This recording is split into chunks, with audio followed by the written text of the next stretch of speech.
Shortly before dawn on June 6, 1944, a German naval commander from the 11th U-boat flotilla sent an urgent radio message to his submarine captains. Immediate readiness was the secret coded order. There are indications that the invasion has begun. Hitler's fortress Europe was under surprise attack as Allied forces began storming the beaches of Normandy, not Calais as the Führer expected. The translator at Bletchley Park in Buckinghamshire who picked up the Nazis' message is one of the unsung heroes and heroines of D-Day. He and his colleagues analyzed thousands of pieces of vital intelligence as Operation Overlord unfolded after cracking the German Enigma code. They were so efficient, Allied commanders got enemy messages almost as quickly as their Nazi counterparts. But it was the intelligence gathered at Bletchley in the previous 18 months that really turned the tide in the Second World War. Thanks to Operation Ultra, British and US troops knew, in extraordinary detail, what faced them on those French sands. The work done at Bletchley Park made the difference between life and death on the beaches of Normandy on D-Day, says its research historian David Kenyon. Their intelligence persuaded a skeptical Churchill that an invasion of Europe could succeed. And, ultimately, it led to victory over the Nazis. Now, 75 years on, the true role of Britain's top-secret code-breaking station is revealed in a fascinating audio-visual exhibition. D-Day, Interception, Intelligence, Invasion opens to visitors this month in the site's old teleprinter building. It has been restored with BT's sponsorship, marking the efforts of post office engineers who helped build Bletchley's communications network and revolutionary computer, Colossus. Codebreakers like Alan Turing have rightly been immortalized in films like Enigma and The Imitation Game. But the exhibition shines new light on the staggering work of 10,000 other Bletchley staff, 75% of them women. Their D-Day efforts began in October 1942, when the Western Front Committee of senior military officers, cryptologists and intelligence analysts set out to gather information to assist in invasion. Morse code signals, intercepts, aerial reconnaissance, French resistance reports and prisoner of war interrogations were pieced together to reveal a picture of German defenses on the Atlantic Wall and beyond. Bletchley staff cracked the Lorenz cipher, enabling them to read German High Command communications codenamed Fish. And intelligence intercepted from the Luftwaffe's AUKUS system was codenamed Orchestra and helped to thwart the Air Force. Dr. Kenyon explains there were 58 German divisions in the Low Countries, some 800,000 troops.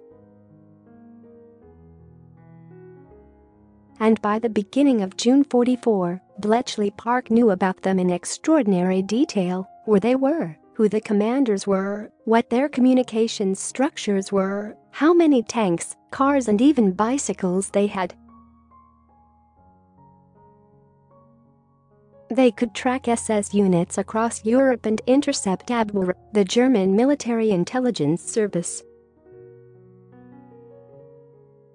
It meant Allied officers were able to show their men detailed models of the Normandy beaches before embarking on history's biggest amphibious landing. The codebreakers were also helped hugely by the chatty Japanese ambassador to Berlin, who became pals with Hitler and passed their conversations back to Tokyo. General Hiroshi Oshima had no clue that in 1940, Allied cryptologists had cracked the Japanese cipher, codenamed Purple, or that in November 1943 they read his detailed description of the Nazis' Atlantic defenses. Soon Bletchley had access to direct messages between Hitler and his commander in the West, Field Marshal von Rundstedt. Discovering Hitler's paranoid mistrust of his own commanders allowed the Allies to send out misinformation. Fake radio traffic detected by German eavesdroppers and fake reports from fake spies passed on by double agents convinced the Germans the Allied invasion would come in Calais. Hitler told Oshima so just 10 days before D-Day, revealing that the plan had worked. And so Churchill was persuaded to give D-Day the go-ahead.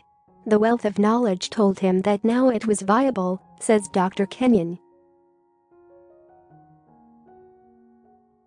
By complete contrast, the Germans knew very little about the Allied forces.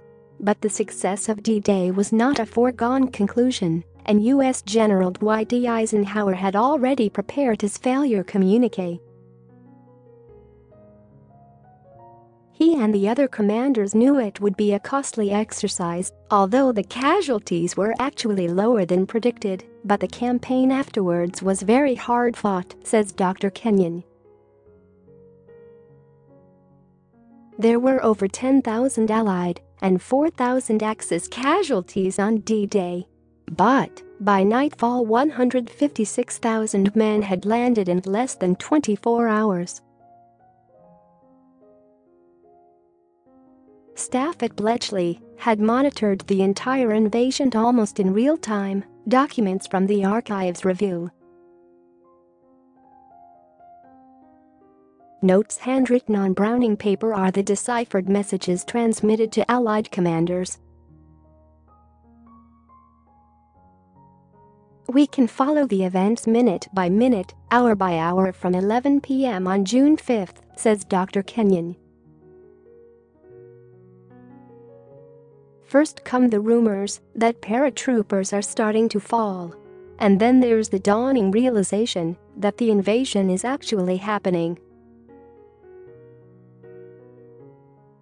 That immediate readiness message from the U-boat commander is a real OS moment. Some of those guys had been sitting in France for 2 years waiting for this day to happen, just not necessarily on their bit of the coast. And, remarkably, these messages reached Admiral Ramsay, the Naval Expedition Force commander in Portsmouth, just 2.5 hours after the Germans transmitted them. Between 1942 and V-Day, Bletchley decoded some 5 million messages from Enigma and other ciphers. The amount of text in them is equivalent to 120 paperback novels. But the true story of Bletchley Park and D-Day is more fascinating than any fiction. D-Day, interception, intelligence, invasion opens today, included in general admission fee. www.bletchleypark.org.uk. Read more top news stories from Mirror Online.